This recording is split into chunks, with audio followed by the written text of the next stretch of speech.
The fall season is rolling on as we head into November with another batch of exciting PlayStation 4 game releases, and in today's video, I want to reduce it down to just 6 games, and I want to highlight the 6 biggest games coming to the PlayStation 4 in November 2019. There are a ton of games, and I'm sure we're going to highlight the other games dropping next month as well, but for this video, I just want to focus on the top 6, and without further ado, let's get right into it. Kicking things off, it has to be Kojima Productions' Death Stranding, a PlayStation 4 exclusive, one of the most anticipated upcoming PS4 games, one of the most highly anticipated games in general, and that's for a variety of reasons. It's a PlayStation 4 exclusive, so inherently, those games are always going to have an elevated level of interest, but it's also coming from Kojima Productions' first title since all the way back in 2015 with Metal Gear Solid 5, and of course, I'm talking about Hideo Kojima. His studio is Kojima Productions, and Death Stranding is a rather interesting game for a variety of reasons. Now, it's a game that I didn't think was going to be released this year. I thought we were going to get it in 2020. I thought there was possibility that it might end up transitioning into a PS5 game. Whatever the case may be,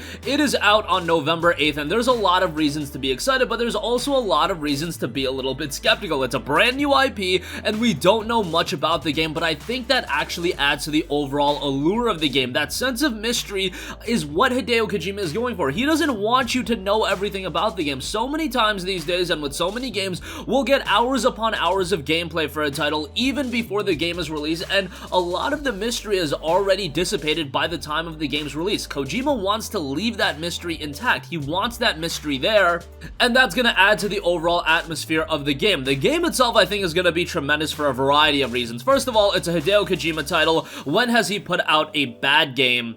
And also, Kojima Productions is doing something very interesting where that they're letting reviews of this game be posted on November 1st. That is a week before the game is even going to be released. Usually, we'll get reviews the day of release, maybe a day or two before release, but that's it. We're going to get reviews a week out, and that means that they are probably incredibly confident about how this game turned out, and it's probably going to be a slam dunk success. And I am very captivated by this new style of game that Kojima is going for. I want to read a quote from Hideo Kojima where he noted, "People have created walls and become accustomed to living in isolation. Death Stranding is a completely new type of action game where the goal of the player is to reconnect isolated cities and a fragmented society. It is created so that all elements, including the story and gameplay, are bound together by the theme of the strand or connection. As Sam Porter bridges, you will attempt to bridge the divides in society, and in doing, create new bonds or strands with other players around the globe. Through your experience playing the game, I hope you'll come to understand the true importance of forging connections with others." You can decipher that in a variety of different ways. The thematics that Kojima is really trying to hit, I have my own ideas, but I think everybody is also throwing their ideas out there,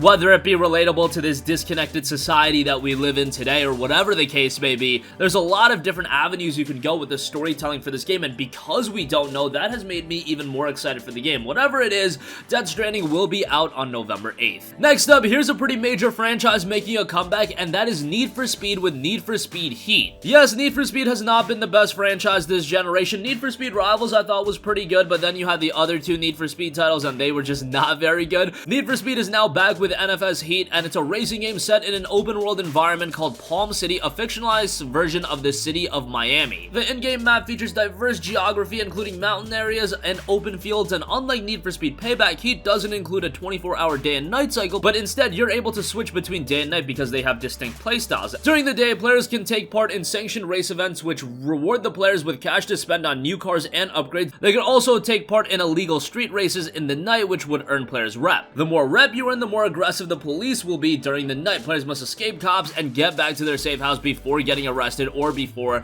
their car is destroyed. So you've got a variety of different gameplay styles, so that's rather interesting, and it features a storyline in where you interact with the city's police force led by authority figure Lieutenant Mercer.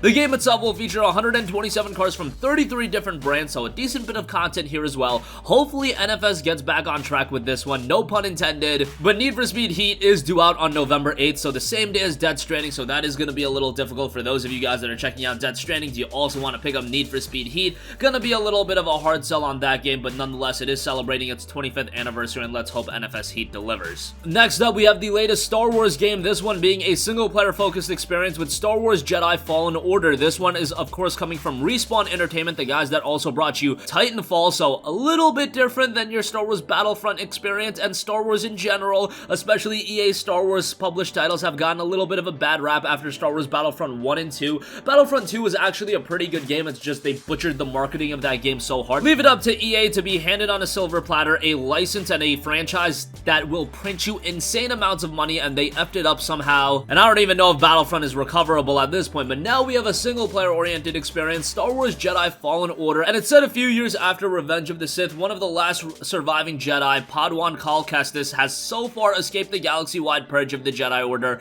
started by Order 66, and is on the run from the Galactic Empire, and after attempting to salvage a Ventur-class Star Destroyer above a pit, an accident happens where he has to openly use the Force to save one of his friends from falling into the pit, which is witnessed by a nearby Imperial probe droid, and things go awry and you're off to the races from there. Now, so far, the gameplay I've seen out of Star Wars Jedi Fallen Order hasn't really left me all that captivated. It looks okay. Visually, it does look very good, but it hasn't looked anything standout, and I'm really worried because Star Wars Jedi Fallen Order has to be a standout experience. It's not gonna be enough if it's just a good 7 out of 10 game, just because of all of the damage that EA has done to Star Wars from a video game sense to that IP. You really need a standout game here. I'm really hoping that Respawn delivers with Star Wars Jedi Fallen Order. Again, I'm not completely sold on it, but I'm really hoping for something great when it drops on November 15th. Next up, here's one that's been a long time coming, and that is Shenmue 3. Shenmue has been around for a very, very long time. Shenmue 1 and Shenmue 2, of course, were rather well-received games. However, in the case of Shenmue 1,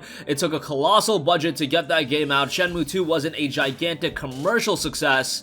However, they have developed into these cult iconic games, and now we finally have Shenmue 3 all these years later. It was announced back in 2015, help-funded through Kickstarter. Yes, there's been some controversy with all of the funding that's been done with the shift to an Epic Game Store exclusivity on PC, but obviously that's not going to affect PlayStation 4 players, and ultimately it'll be exciting to finally get Shenmue 3 in our hands. In 1987, following the events of Shenmue 2, teenage martial artist Ryo Hazuki has journeyed from Yokosuka, Japan to the mountains of Gulen, China in search of his father's killers, Lan Di. There he meets a mysterious girl who previously appeared in his dreams after learning the legend of her village, which foretells a united path between them. Ryo and her embark on a new journey which reveals their shared destiny, and we now have another new antagonist. Obviously, Shenmue 3 is gonna be a very story-driven game, but it's also gonna have its action-oriented elements. Hopefully, it is a big improvement upon Shenmue 1 and 2's gameplay, and honestly, it's not gonna be a far stretch for that to happen, given that Shenmue 1 and 2 are incredibly dated at this point. The thing about Shenmue 3 is, I would highly recommend you to go back and play Shenmue 1 and 2 before you jump into 3. Again, these games are incredibly story-driven. You want to know what's going on, and Shenmue 1 and 2 are available in the form of the Shenmue Collection on the PlayStation 4, so give that a look before you play Shenmue 3. Again, those two games are a little bit dated, however, because of the excellent storytelling, I think you can still have a good time playing those games. And at the very least, if you don't want to play those games, look up a walkthrough or look up a playthrough online and at least be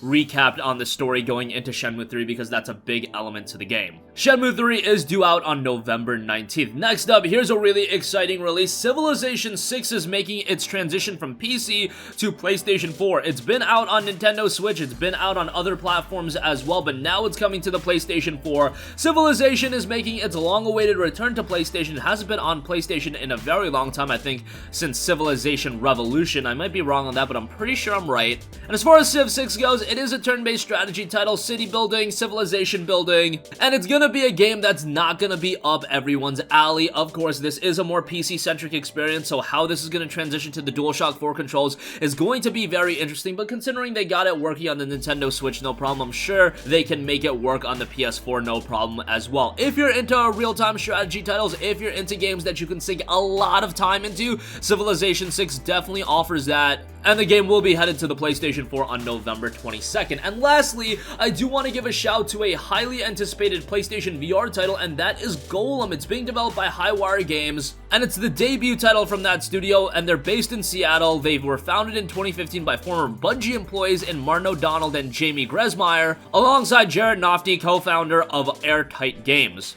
And there are a lot of other notable names in the game as well. Golem looks like a pretty interesting VR title with a lot of potential. I've been touting that PlayStation VR has this vast depth of a lot of games. In Golem, you play as an adventurous kid who has been seriously injured. You are stuck at home in your bed dreaming of exploring the outside world. You gradually develop the power to create and control stone creatures known as golems. You see through their eyes, direct their movements, and use them to explore beyond the confines of your room. At first, you can only build small doll-sized golems to send around your room, but obviously things get better and better. Game itself for VR owners I think is going to be worth a check out, and it is due out November 8th. And that's going to conclude this video. Again, outside of these 6 games, November is packed with a lot of other major PlayStation 4 game releases, but these are the 6 I really wanted to highlight in this video. Let us know your thoughts in the comment section down below. What games are you planning to pick up in November? I imagine Death Stranding for the majority of you guys, but do you have interest in Shenmue 3, Star Wars Jedi Fallen Order, Need for Speed Heat, Civilization 6, or Golem? Sound off with all of your thoughts in the comment section down below.